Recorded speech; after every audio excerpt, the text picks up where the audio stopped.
15 शक्ती आम्ही बघितल्या. 15 शक्ती आपण एकंदर बघितल्या. आणि काल जी आपण शक्ती बघितली ती परिणम्य परिणामिकत्व शक्ती.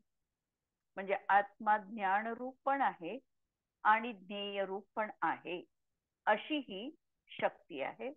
की आत्मा जाणू पण शकतो स्वपराला आणि स्वपराकडवी आत्मा जाणल्या पण जातो. कोणत्या ना कोणत्या ज्ञानाचं ज्ञेय आमचा आत्मा हा निश्चितपणे बनणार आहे. आमच्याही ज्ञानाचं ज्ञेय आत्मा बनू शकतो. अशा प्रकारची ही शक्ती आपण बघितली. आणि आज आपण सुरू करतोय त्यागोपादान शून्यत्व शक्ती. त्याग आणि उपादान शून्यत्व म्हणजे हा आत्मा पराचं काहीही ग्रहण करू शकत नाही आणि आपला काहीही स्वभाव तो त्याग करू शकत नाही, अशी ही स्वतःमध्ये अंतर्निहित असलेली शक्ती. संस्कृत मध्ये अमृतचंद्र आचार्य सांगतात, अन्योन्य अतिरिक्त स्वरूपनीयत्व स्वरूपा त्यागोपादान शून्यत्व शक्ती ही. म्हणजे जे कमी जास्त होत नाही अशा स्वरूपामध्ये नियत परिणामता रूप निश्चयाने हेच ज्याचं लक्षण आहे, अशी ही त्यागोपादान शून्यत्व शक्ती. जेव्हा आम्ही हा अन्योन्य आणि अतिरिक्त शब्द वाचतो त्यावेळेला आम्हाला परत एक जाणीव होते किंवा आम्हाला काही ग्रंथांची सिमिलॅरिटी पण जाणवते. रत्नकरण शावकाचार मध्ये समंत भद्रदेव जेव्हा सम्यक ज्ञानाचं स्वरूप सांगतात त्यावेळेला सम्यक ज्ञानाचं स्वरूप सांगताना त्यांनी पहिलीच कारिका ठेवली दुसऱ्या अध्यायामध्ये. 5च गाथा आहे दुसऱ्या अध्यायामध्ये आणि त्यामध्ये पहिली कारिका ठेवली अन्योन्य मनतिरिक्तम याथा तथ्यम विनाच विपरीतात निस्संदेहम वेद दाहुतस आगमिनः. म्हणजे अन्योन्य आणि अतिरिक्त म्हणजे जे काही आम्हाला शास्त्र शिकायचं आहे ते त्याच्यामध्ये काही न्यूनता पण नको किंवा अतिरिक्तता पण नको, दोन्हीनी रहित. मग कसं पाहिजे तर याथा तथ्यम, जे जसं आहे तसं निस्संदेह, कुठल्याही प्रकारचा संशय मनामध्ये नको, अशा तऱ्हेचं जे आगमिना म्हणजे गुरूंनी सांगितलेलं आहे, आप्तांनी सांगितलेलं आहे ते खरं शास्त्र म्हटलं जातं. याही ठिकाणी अन्योन्य म्हणजे काहीही कमी जास्त वस्तूमध्ये होऊ शकत नाही. आम्ही स्वतःच काहीही दुसऱ्याला देऊ शकत नाही आणि दुसऱ्याचं काहीही आत्मा ग्रहण करू शकत नाही, अशी ही त्यागोपादान शून्यत्व शक्ती आहे. आम्ही एक शब्द जरी आगमामध्ये जास्त ठेवला तरीही काय होतं हे आम्हाला माहिती आहे आणि एक शब्द जर आम्ही त्याच्यातला मायनस केला तरीही काय घडतं हेही आम्हाला माहिती आहे. धरसेन आचार्यांची कथा आठवा की एक अक्षर कमी आणि एक अक्षर जास्त तर एक देवी त्यांच्या समोर जी प्रस्तुत झाली ती आंधळी झाली आणि दुसरी जी झाली तिला एक दात पुढे असलेला अशी. म्हणजे काहीही आगमामध्ये अन्योन्य नको आणि अतिरिक्त देखील नको, जे जसं आहे तसं वस्तू स्वरूप आहे. आम्ही आमचं काही देऊ शकत नाही, दुसऱ्याचं काही आम्ही घेऊ शकत नाही आणि हा प्रबल प्रगाढ विश्वास जीवनामध्ये ठेवायचा आहे. रे आत्मन, तुझा स्वभाव पूर्ण आहे आणि प्रति समय हा पूर्णच आहे. काहींचा त्याग आणि काहींचा ग्रहण हा विकल्प अपूर्णता आहे. जेव्हा आम्ही ग्रहण त्याग म्हणतो तर आमच्यामध्ये काहीतरी कमतरता असेल तर आम्ही ग्रहण करतो किंवा आमच्यामध्ये अतिरिक्तता असेल तर देण्याचा विकल्प आहे. दोन्ही अपूर्णतेचं प्रतीक आहे आणि आत्मा अपूर्ण कोणत्याही समयी नाही. आज देखील जो आत्मा आहे हा पूर्ण स्वभावीच आहे, पूर्णत्व रूपच आहे आणि अपूर्णता हा त्याचा स्वभाव नाही. कांक्षा अभिलाषा या सर्वांच्या कितीतरी उत्तुंगतेवर तुझा विलास आहे. म्हणजे तुला कांक्षा अभिलाषा लौकिक भावना या सगळ्यांच्या वर तुझा आत्मस्वभाव आहे. अत्यंत उंचीवर जणू काही शिखरावर सर्वोच्च अशा तऱ्हेच्या शिखरावर त्यांनी पादाक्रांतता मिळविलेली आहे. स्वस्वभावात तुचिंब भिजला आहे. ज्ञानाची परम तृप्ती तुझ्यात आहे. आत्मा प्रति समय पूर्ण स्वभावी आहे. आत्मद्रव्य गुण पर्याय पराच्या ग्रहण त्यागाने रहित आहे. आम्हाला कल्पना आहे आतापर्यंत आलेली आहे की ज्या आमच्या शक्ती आहे त्या द्रव्य गुण आणि पर्यायी मध्ये विद्यमान आहे. तर आत्म्याच्या ह्या द्रव्यातही आहे, आत्मद्रव्यातही ही शक्ती आहे, आत्म्याच्या गुणातही आहे आणि आत्म्याच्या पर्यायीतही आहे. म्हणजे आत्मद्रव्य ग्रहण करू शकत नाही, सोडू शकत नाही. एक गुण तो पण आपलं सर्वस्व सोडू शकत नाही आणि दुसऱ्याचं काही ग्रहण करू शकत नाही. म्हणजे ज्ञान गुण आहे तर ज्ञान गुण देखील स्वतःमध्ये परिपूर्ण आहे. तो गुण देखील दुसऱ्या गुणाचं काहीही घेऊ शकत नाही किंवा दुसऱ्याला काहीही देऊ शकत नाही. अशी गुणांची देखील त्यागोपादान शून्यत्वपणा हा विद्यमान आहे. आणि पर्यायीचं देखील तसंच. पर्यायीमध्ये देखील तो पर्याय वर्तमान पर्याय कुणाचंही काहीही ग्रहण करू शकत नाही आणि स्वतःच देऊ शकत नाही. पराचा सदैव त्याग किंवा ग्रहण यांनी सहित पराचा सदैव त्याग किंवा ग्रहण यांनी रहित असलेली ही शक्ती, स्वतःच्या आत्मकोशात स्थित असलेली ही शक्ती, आत्मा परपदार्थांचा स्वीकारही करू शकत नाही आणि त्यागही करू शकत नाही अशी मर्यादा जपणारी ही शक्ती, आत्मा निश्चयाने आपल्या स्वभावाने सदैव विद्यमान आहे आणि स्वभावामध्ये कमी अधिकता नाही. जेव्हा आम्ही हे वाक्य म्हणतो की स्वभावामध्ये काहीही कमी अधिकता नाही. आज आम्ही वर्तमान पर्याय बघितली. आमची ही पर्याय क्षयोपक्षमिक आहे. या ज्ञानामध्ये सतत चढ किंवा वाढ होते आहे, कमीता होते आहे, कधी वाढता आहे. जर एकेंद्रिय पर्यायीत होतो तर आमच्या ज्ञानामध्ये अत्यंत हीनता होती आणि पंचेंद्रिय झालं तर आमच्या ज्ञानामध्ये वृद्धी झालेली आहे. मामी हे ज्ञान कमी अधिक दिसत आहे आणि शक्ती ही सांगते की तुझ्यामध्ये काहीही कमी अधिकता नाही. आम्ही कर्मसापेक्ष जेव्हा विचार करतो, संसार अवस्थेत विकारी भाव जेव्हा पाहतो त्यावेळेला क्षयोक्षमजन्य अवस्था असल्यामुळे कर्म निरपेक्ष तो भाव नाही. त्यामुळे त्यामध्ये कमी अधिकता दिसणार आहे, पण ती पर्यायगत योग्यता आहे, तो जीवाचा स्वभाव नाही. आजही आम्ही हे समजायचंय की आमच्या ज्ञानामध्ये जी काही कमी अधिकता दिसते, कधी आमचं ज्ञान वाढलेलं दिसतं, कधी कमी झालेलं दिसतं, कधी पाठ असलेलंही आम्हाला आठवत नाही, केव्हा तरी कुठेतरी आम्हाला न कळत एखादं गाथेचं रहस्य उलगडल्या पण जातं. हे जे असं आमचं कमी अधिक ज्ञान होत आहे, या ज्ञानाला ही पर्यायगत योग्यता आहे. पण स्वभाव बघितला तर स्वभाव आमचा परिपूर्ण आहे. आम्ही स्वभावाच्या दृष्टीने कोणालाही ग्रहण केलेलं नाही आणि आमचं कुणालाही दिलेलं नाही.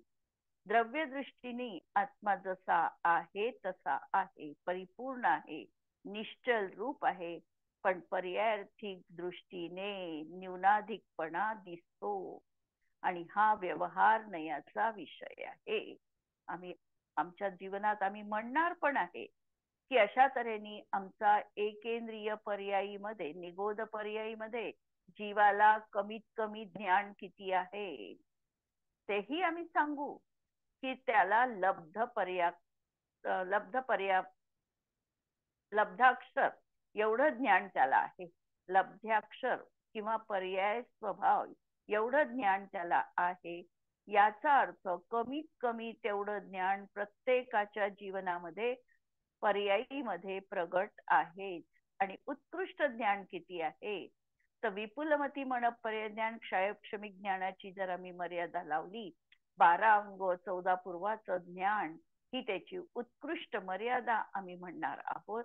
अशा तऱ्हेने त्या क्षयोपक्षमिक ज्ञानाला न्यून आणि अधिक अशा तऱ्हेने आम्ही सांगू शकतो. किंवा निगोदी जीवाचीच कोणत्या समयामध्ये त्याची जर जघन्य ज्ञानाची पात्रता असेल त्या जीवाला, तर सगळ्याच निगोदी जीवांना जघन्य एवढं ज्ञान असतं असं नाही. तर त्याही मध्ये विशिष्ट जीव आहे की तेही कोणते जीव आहे, तर ज्यांचा निगोद पर्याय, ते निगोद पर्याय धारण करत आहे, परत त्या ठिकाणी त्यांचं मरण होत आहे. असे भव धारण करत करत जेव्हा तो जीव 6012वा जन्म घेतो, म्हणजे लास्ट जन्म आहे हा त्या पर्यायी मधला, शूद्र पर्यायी मधला 6012वा हा निगोद पर्यायी मधला जन्म घेतो, त्यावेळेला त्याच्या जीवनात प्रथम समयात जे ज्ञान आहे ते जघन्य ज्ञान म्हटल्या जातं. अशा तऱ्हेने निगोदी जीवांची वैशिष्ट्य आम्हाला बघता येतं. तर हे कमी अधिक आहे, हा व्यवहार नयाचा विषय आहे. आणि व्यवहार नयाचा विषय हा अभूतार्थ असतो. आम्हाला ग्रहण करण्यायोग्य, समजण्यायोग्य तर आहे, समजून तर घ्यायचं आहे, पण आम्हाला त्याचं अवलंबन घ्यायचं नाही. आणि म्हणून या दृष्टिकोनातून तो अभूतार्थ म्हटला जातो. आत्म्याचा स्वभाव राग रूप नाही, म्हणून रागाला ग्रहण केले, सोडले किंवा सोडायचं आहे ही दृष्टी नाही.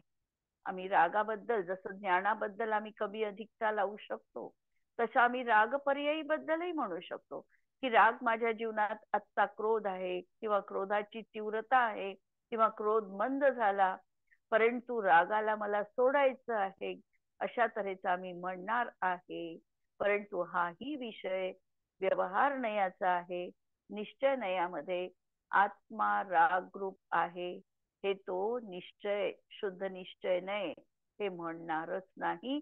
आणि स्वतःमध्ये, स्वभावामध्ये राग विद्यमान आहे हे ज्ञानी कदापिही म्हणणार नाही आणि मानणार पण नाही.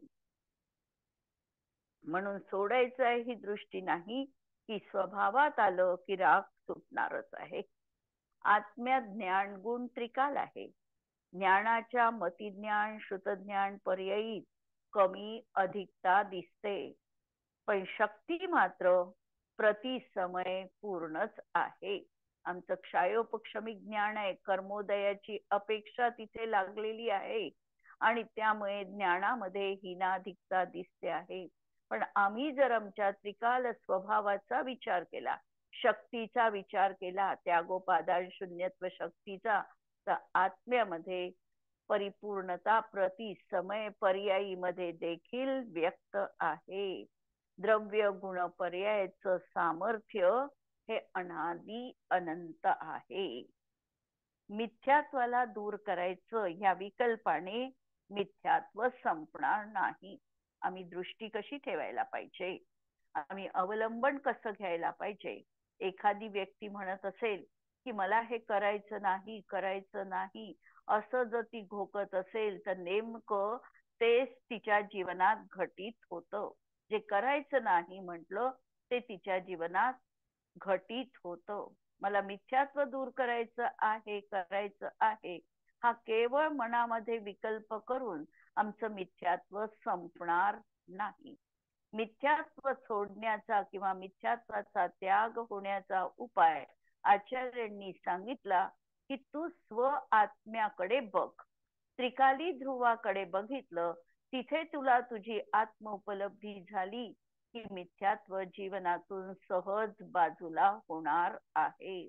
फक्त तुला लक्ष मिथ्यात्वावर केंद्रित करायचं नाही, तर तुझा जो त्रिकाली आत्मा आहे, जो शुद्ध रूप आहे, परमपारिणामी भाव स्वभावी आहे, अनंत गुणांचा पिंड आहे, त्या आत्मतत्वावर संलग्नपणे आमची दृष्टी केंद्रित करायची आहे, ज्याला आम्ही म्हणतो आश्रय घेण्यायोग्य आत्मतत्व.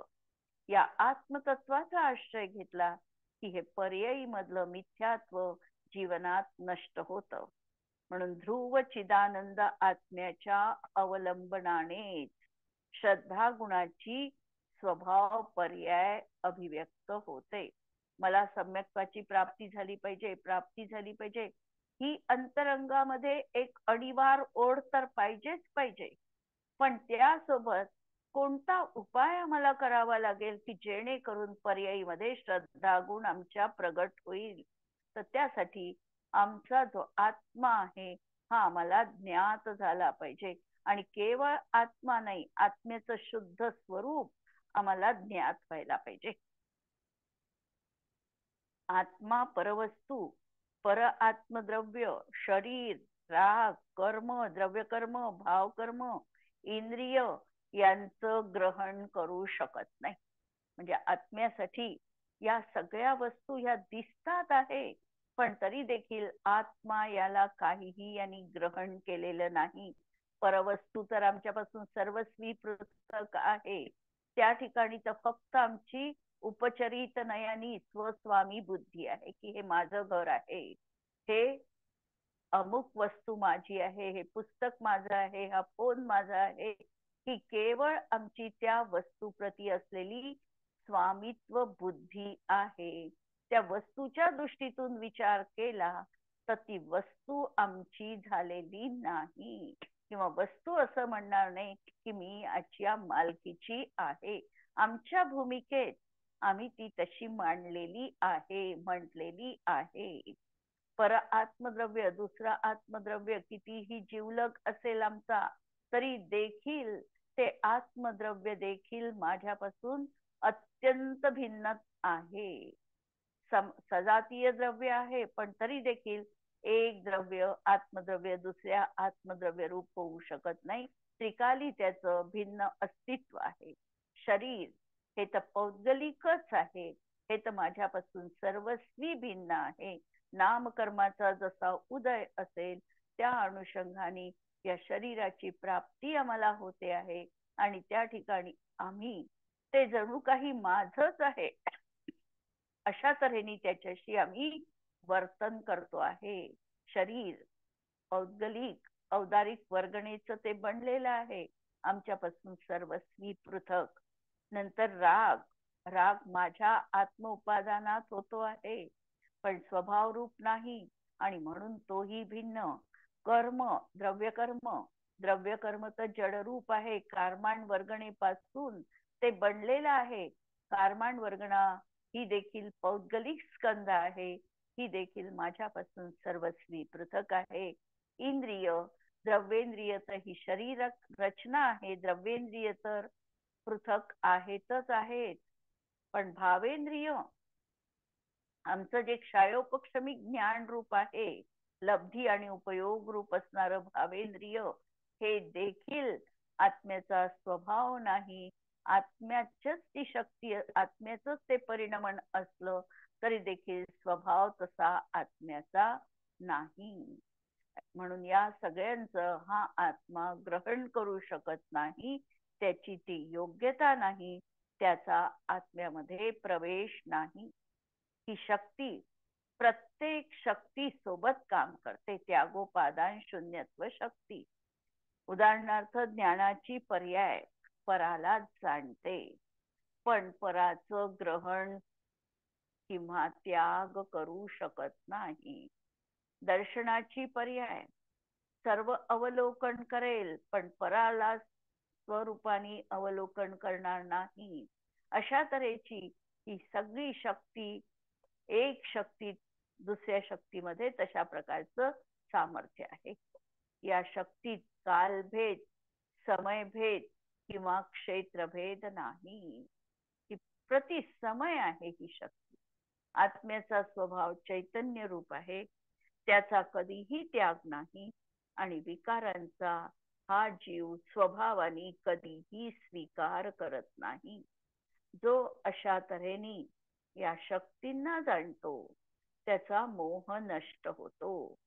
प्रत्येकाला या शक्तीचा अनुभव यावा या मंगल कामनेसह ओम ह्रीम त्यागोपादान शून्यत्व शक्ती स्वरूपोहम. यानंतर आमची शक्ती 17वी येणार आहे, अगुरु लघुत्व शक्ती. अ म्हणजे नाही, गुरु म्हणजे मोठा, आणि लघु म्हणजे लहान. अगुरु लघुत्व शक्ती ही शक्ती अनेक तऱ्हेनी कथनामध्ये आलेली आहे. एक अगुरु लघुत्व सामान्य गुण आम्ही लावतो. 6 सामान्य गुणातला अस्तित्व, वस्तुत्व, प्रदेशत्व, प्रमेयत्व याच्यामध्ये एक गुण अगुरु लघुत्व गुण देखील आहे. आणि त्या ठिकाणी अगुरु लघुत्व गुणाचं कार्य हे आहे की एक द्रव्य दुसऱ्या द्रव्यरूप परिणमत नाही, एक गुण दुसऱ्या गुणरूप होत नाही, किंवा आत्म्यामध्ये अनंत गुण विखरून वेगवेगळे होत नाही. प्रत्येक गुण आपल्या स्वतंत्र अस्तित्वाला घेऊन आपल्या स्वक्षेत्रामध्ये विद्यमान आहे, असा हा अगुरु लघुत्व सामान्य गुण. दुसरा अगुरु लघुत्व गुण आम्ही लावतो तो सिद्धांचा लावतो. सिद्धांमध्ये आम्ही अगुरु लघुत्व गुणाय नमः म्हणतो. त्यावेळेला हा अगुरु लघुत्व गुण हा प्रतिजीवी गुण आहे. जेव्हा गोत्र कर्माचा अभाव होतो, म्हणजे अघाती कर्माच्या अभावामध्ये 4 या प्रतिजीवी गुणांची प्राप्ती होते, तर त्याच्यामध्ये गोत्र कर्माच्या अभावामध्ये अगुरु लघुत्व गुण प्राप्त झालेला आहे. हा गुण संसार अवस्थेमध्ये यत्किंचित देखील नाही, आणि मुक्त जीवांमध्ये हा गुण पूर्णांशणी विद्यमान आहे, असा हा प्रतिजीवी गुण. आयु कर्माच्या अभावामध्ये अवगाहनत्व, नंतर वेदनीय कर्माच्या अभावामध्ये अव्याबाधत्व, नाम कर्माच्या अभावामध्ये सूक्ष्मत्व, असे हे 4 प्रतिजीवी गुण लावतो. या ठिकाणी हा जो अगुरु लघुत्व गुण लावलेला आहे, हा प्रत्येक गुण आपल्या स्वभाव रूपानी प्रति समय उत्पाद व्यय द्रव्य रूप परिणमतो. याच्यामध्ये पर्यायीचा उत्पाद होत असताना तो उत्पाद षटस्थान वृद्धीला प्राप्त होऊन होतो, आणि त्या समयात जो काही व्यय होतो आहे तो षटस्थान पतित हानीला घेऊन होतो आहे, आणि गुण मात्र त्रैकालिक आहे, तो तसा कायम आहे. अशी ही षटस्थान पतित हानी वृद्धी रूप असणारा हा अगुरु लघुत्व गुण. आणि हा अगुरु लघुत्व गुण प्रत्येक गुणामध्ये कार्यकारी आहे. म्हणजे दर्शन गुण असेल, दर्शन गुण जेव्हा केवल दर्शन पर्याय प्रगट झालेली आहे, त्यावेळेला षटस्थान हानी पतित वृद्धीला घेऊन उत्पाद व्यय ध्रुवता आहे, आणि हा अगुरु लघुत्व गुण तिथे कार्य करतो आहे. ज्ञान गुणाच्या बाबतीत, चारित्र गुणाच्या प्रत्येक गुणाच्या बाबतीत हा गुण तिथे कार्य करतो आहे, आणि अशा तऱ्हेने त्याच्या पर्यायी सातत्याने बदलत आहे. जेव्हा स्वभाव पर्यायी प्रगट होतात, त्यावेळेला या सगळ्या गुणांचं परिणमन स्वभाव रूप झालेलं आहे. ज्ञान गुणाचं परिणमन केवल ज्ञान रूपाने झालेलं आहे. पण केवल ज्ञानाची पर्याय देखील प्रतिसमय बदलते आहे, आणि ती षटस्थान हानीपतीत वृद्धीला घेऊन असणार आहे. हा असा हा अगुरु लघुत्व गुण आहे. म्हणून आचार्य सांगतात की षटस्थान पतित वृद्धी हानी परिणत स्वस्वरूप प्रतिष्ठत्व कारणादी विशिष्ट गुणात्मिका अगुरु लघुत्व शक्ती हा षटस्थान पतित हानी आणि वृद्धीला घेऊन असणारा, आणि स्वतःच्या स्वरूपामध्ये प्रतिष्ठित असलेला विद्यमान असणारा असा विशिष्ट गुणरूप असणारा हा अगुरु लघुत्व गुण. हे आत्मन, या शक्तीनेच तर तू स्वरूप प्रतिष्ठित आहे. ही शक्ती अशी आहे की या शक्तीमुळे आमचा आत्मा आमच्या आत्मद्रव्यात प्रतिष्ठित आहे, आमचं ज्ञान ज्ञानात प्रतिष्ठित आहे, दर्शन दर्शनात प्रतिष्ठित आहे. म्हणजे अशा तऱ्हेने हा गुण आपल्या स्वरूपामध्ये प्रतिष्ठित असणार आहे. आणि ह्या प्रतिसमय या गुणांच्या ज्या पर्यायी होतात आहे, या पर्यायींना म्हणायचं अर्थ पर्यायी. आणि जी समग्र द्रव्याची मिळून एक पर्याय झालेली आहे, तिला म्हणायचं द्रव्य पर्याय. म्हणजे संपूर्ण गुण ज्याच्यामध्ये गर्भित आहे, असं एक अखंड द्रव्य जेव्हा आमच्या दृष्टोत्पत्तीत येतं किंवा आम्ही जाणतो आमच्या ज्ञानाच्या माध्यमातून, आणि त्या द्रव्याचं जे परिणमन होऊ लागलेलं आहे प्रतिसमय, तो त्याचं द्रव्य पर्याय किंवा त्यालाच व्यंजन पर्याय म्हटलेली आहे. आणि ही जी आमची प्रतिसमय गुणाची पर्याय होते आहे, या पर्यायीला म्हटलेलं आहे अर्थपर्यायी. अर्थपर्यायी अनेक तऱ्हेच्या आहेत आणि द्रव्य पर्याय एक द्रव्याची अखंड पर्याय आहे. गुण स्वरूप स्थित आहे. या शक्तीमुळे, अगुरु लघु शक्तीमुळे गुण देखील आपल्या स्वरूपात स्थित आहे. किती सूक्ष्म परिणमन, पण केवली गम्य. इतक्या सूक्ष्म अचिंत्य शक्ती उजागर करून त्यांनी आपल्यावर अनंत उपकार केलेले आहे. आचार्यांचे हे महान उपकार आहे आमच्यावर, की आमच्या जवळ अशा प्रकारचं शक्तींना उद्घाटित करणाऱ्या शास्त्रांचं सानिध्य आहे. ते शास्त्र सांगणारे आचार्य गणधर आम्हाला प्राप्त झालेले आहे. ती दिव्य ध्वनी आमच्या पर्यंत तीर्थंकरांच्या माध्यमातून पोहोचलेली आहे. हे आमचं फार महत् भाग्य आहे. आम्हाला भाग्य म्हणजे लौकिक जीवनात रेलचेल असणं, याला आमचं भाग्य वाटतं, परंतु ते आमचं भाग्य खरं नाही. खरं सौभाग्य तर आमचं हे आहे की आम्हाला जिनवाणी ऐकायचा अवसर प्राप्त होतो आहे. आमचे कान या अमृत कलशांनी तृप्त होतात आहे. आमची जिव्हा हे गुण गाऊन त्या ठिकाणी धन्यता मानते. आमचे चक्षु हे सगळं अवलोकन करून स्वतःला कृतकृत्यता मानत आहे. हे खरं आमचं जीवनातलं सौभाग्य आहे. षष्ठान पतितृद्धी हानी परिणस्वरूप प्रतिष्ठित अशी शक्ती, केवली गम्य असलेली ही शक्ती. आम्हाला या शक्तीला फक्त आम्ही शास्त्रामध्ये याचं वर्णन आहे, गोमट सरादी ग्रंथात थोडं डिटेल वर्णन आहे, आणि ते वर्णन वाचून आम्हाला थोडीफार याची कल्पना येते, आणि त्या कल्पनेवरून अनुमानाने आम्ही या शक्तीला त्या ठिकाणी जाणतो, आणि त्याचं सूक्ष्म रूप आहे हे तर केवली गम्य हा विषय आहे. अशी अचिंत्य स्वभावी ही शक्ती आहे. जीव जडरूप का झाला नाही, दर्शन ज्ञानगुण रूप का परिणमले नाही, किंवा एका पर्यायीचे दुसऱ्या पर्यायीवर आक्रमण का नाही, वस्तू व्यवस्थेत हेराफेरी का नाही, तर संपूर्ण विश्वाचं व्यवस्थितपणाचं रहस्य असणारी ही शक्ती. केवळ हे जे आम्ही सगळं वस्तुतत्व बघतो आहे, हे आम्ही एका कुठल्या तरी एका सिस्टमॅटिकली याचं परिणमन सुरू आहे. तर ते परिणमन का आहे तसं, तर त्यासाठी हा अगुरु लघुत्व गुण कार्यकारी आहे. कोणतंही द्रव्य अशा कुठल्याही स्तरावर जाऊन परिणमन करत नाही. समजा आम्ही जमिनीमध्ये बी अंकुरित केलं, साधं व्यवहारातलं उदाहरण, अंकुरित केल्यानंतर बी वाढायला जो कालावधी लागणार आहे तेवढा कालावधी ते बीज त्या ठिकाणी घेणारच आहे. कोणतंही बीज आज पेरलं आणि उद्या त्याला फळ आलं असं घडत नाही. म्हणजे प्रति समय प्रत्येक गुणाचं नियतपणे निश्चितपणे याच क्रमाने, जो क्रम त्याचा व्यवस्थितरित्या जगामध्ये आहे त्याच क्रमाने ते कार्य त्या ठिकाणी घडणार आहे.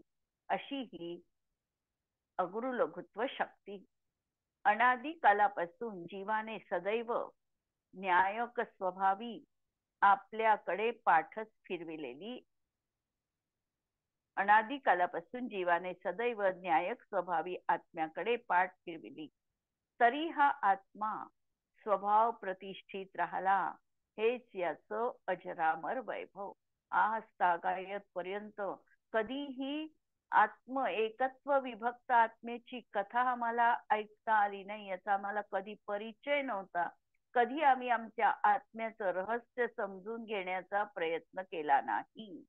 पण हा आत्मा मात्र किंवा आमचं हे त्रिकाली न्यायक तत्व मात्र यांनी कधीही आमच्याकडे पाठ फिरली नाही. हा सदैव आमचं अनुगमन करतच राहिलेला आहे. आत्म्याची प्रत्येक शक्ती, प्रत्येक गुण नित्य राहून प्रतिसमय बदलत असतो. परिणमन करताना प्रत्येक गुणाच्या अविभाग प्रतिच्छेदांमध्ये षष्ठान पतित हानी वृद्धी होते. अविभाग प्रतिच्छेद म्हणजे गुण मोजण्याचं सर्वात लहान एकक, सगळ्यात लहान माप, की त्या माध्यमातून आम्ही गुणांश मापन करू शकतो. कारण काहीही मापन करायचं असेल तर मापन करण्यासाठी सगळ्यात सूक्ष्माती सूक्ष्म परिमाण घेतलं जातं. आणि आम्हाला गुणाचं मापन करायचं आहे तर त्यासाठी अविभाग प्रतिच्छेद हे त्याचं सूक्ष्म एकक आहे. याच्या माध्यमातून आम्ही गुणांश किती वाढले कमी झाले हे ठरवून तशा रीतीने अविभाग प्रतिच्छेदांच्या माध्यमातून त्याचं मोजमाप करू शकतो. आणि हे होताना अनंत गुणांचे अविभाग प्रतिच्छेद शक्ती रूपाने जितके आहे तितकेच राहतात. पर्यायी मध्ये मात्र अविभाग प्रतिच्छेदांची हानी वृद्धी दिसते.